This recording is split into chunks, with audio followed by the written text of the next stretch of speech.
শুভ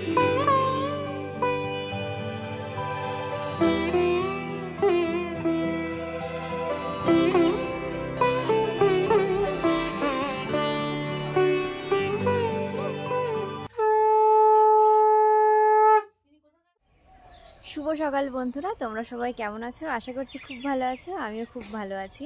নতুন আরেকটি ভিডিওতে তোমাদের সবাইকে শুভেচ্ছা ও ভালোবাসা জানিয়ে আজকের এই ভিডিওটি শুরু করছি।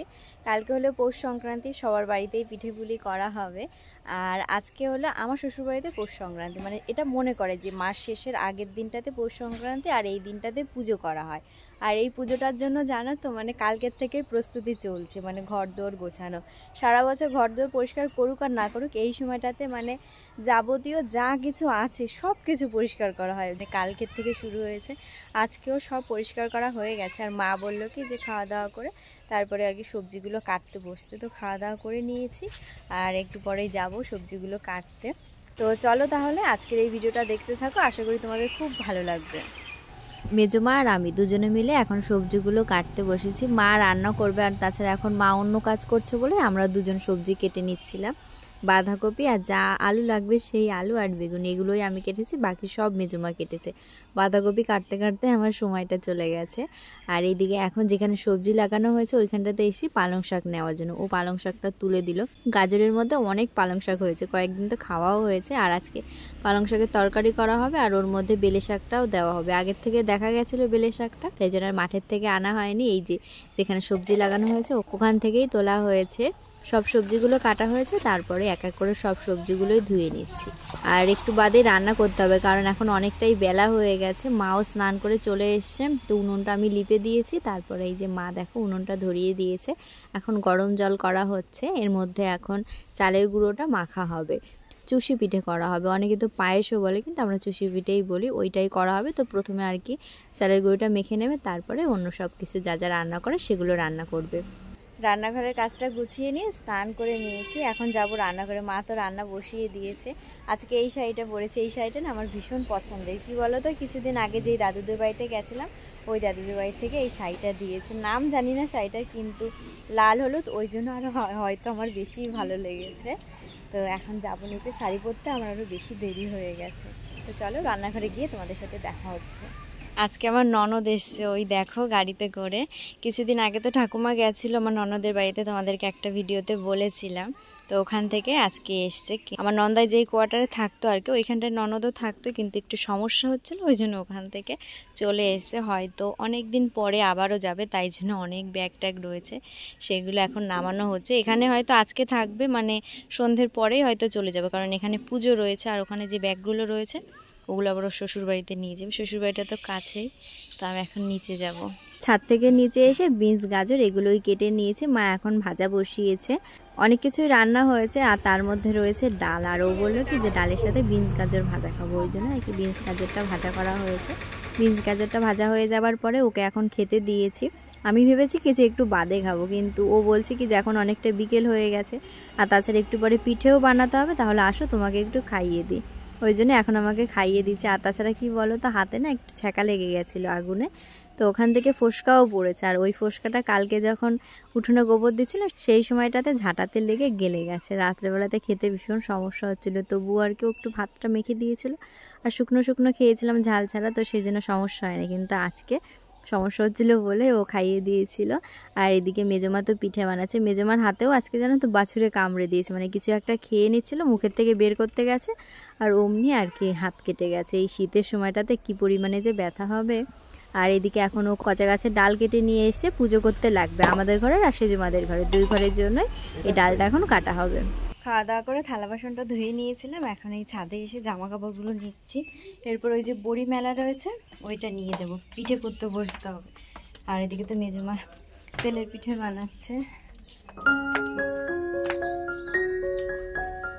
পুজোর জন্য ডাল রান্না করা হয়েছে, আবার পিঠে করার জন্য ডাল রান্না করা হয়েছে। তবে এই পিঠের জন্য যে ডালটা রান্না করা হয়েছে ওইটা একদম শুকনো শুকনো মতনই করেছে। এটা আর কি ডাল পুরের কুলি পিঠে, আবার করবে বাঁধাকপির পুরের কুলি পিঠেটা করা হবে। তো এখন ডাল পুরের কুলি পিঠেটা করা হচ্ছে। ও প্রথমে বসেছিল, এরকম যখনই কাজের চাপ হয় বাড়িতে তখন আর কি রান্নাঘরেও টুকিটাকি বেশ কাজ করে, ওই থেকে আর কি রান্নাঘরের কাজগুলো শিখে গেছে। ও প্রথমে বসেছিল পিঠে বানাতে, তবে এই যে ডিজাইনটা হয় সেই ডিজাইনটা করছিল, এমনি জুড়ে জুড়েই রেখে দিয়েছিল। তো ওকে বললাম কি যে তুমি একটু করে দাও, তারপর আমি পুর ভরে নিয়ে তারপরে ডিজাইন করব। তো ওইভাবেই আমি করছিলাম। এই বাড়িতে না মানে এত মানুষজন রয়েছে, আর তাছাড়া এই দিনটাতে সবাইকে আর কি নেমন্তন্নও করে পিঠে খাওয়ার জন্য। এবার সবার সামনে তো সময়ের মধ্যে দিতে হবে, ওই জন্য কুলি পিঠেতে না অতটা ডিজাইন করে না, যেমন তেমন করে তারপরেই পিঠেটা বানানো হয়। তো আমি তো পিঠে বানাচ্ছিলাম ওই দিকটাতে, আর মেজমাতা তো সেই তেলের পিঠে বানিয়েছে, তারপরে ডালপুরের যে কুলি পিঠে, বাঁধাকপির কুলি পিঠে ওইগুলোই ভাজতে বসেছিল। আবার ঠাকুমা ওইদিকে চুষি পিঠে কাটছিল, মানে সব পিঠেই আর কি ঠাকুরকে দিতে হবে ওই জন্য। তবে চুষি পিঠেটা একদম দেরি হয়ে যায় বলে সে দেওয়া হয় না, আজকেও হয়তো ওটাই হবে। আর ওইদিকে নারকেল দিয়েও তো কুলি পিঠে করা হবে, সেইটা আবার প্রথমে ও কুড়েছিল একটা, তার মধ্যে আবার ও একটু ভিডিও করতে উঠেছিল, তখন আবার মা বসেছিল নারকেলটা কুড়তে। আজকে রান্নাবান্নাও অনেকটাই দেরি হয়েছে, মানে বাইরের এক উনুনটা ধরানো হয়েছে, আবার ঘরের এক উনুনটা। যদি ওই দুপুরবেলাতেই ঘরের 2 উনুনটা ধরানো হতো তাহলে অনেকটাই তাড়াতাড়ি হয়ে যেত, কারণ মা যখন নারকেল কুড়তে বসেছিল সেই সময়টাতে ঠাকুরকে ভাত দেওয়ার জন্য সেই ভাতটা রান্না হচ্ছিল। তাহলে ভাবো কতটা পরিমাণে দেরি হয়েছে। ধর্ম বর্ণ কিবা বয়সের সীমানা ছাড়িয়ে আজি প্রতি গৃহ কোন পর স্বজন নব সাজে ওঠে সাজিয়ে। যতটা পেরেছে ততটা রান্নাবান্না করে নিয়ে গুছিয়ে নিয়ে মা এখন পুজো করতে বসেছে। আজকে রান্না করা হয়েছে বেগুন ভাজা, বিট ভাজা, ওলকপি ভাজা, কয়েক রকমের সবজি দিয়ে ঘ্যাট মতো করা হয়েছে, বাঁধাকপির ঘ্যাট, পালং শাক, ডাল, ভাত, আর তার সাথে দিয়েছে তেলের পিঠে আর পান। এইসব কিছু দিয়েই ঠাকুরকে দেওয়া হয়েছে। আর রয়েছে নৈবেদ্য, ফল, মিষ্টি, এই দিয়েই পুজো করা হয়েছে।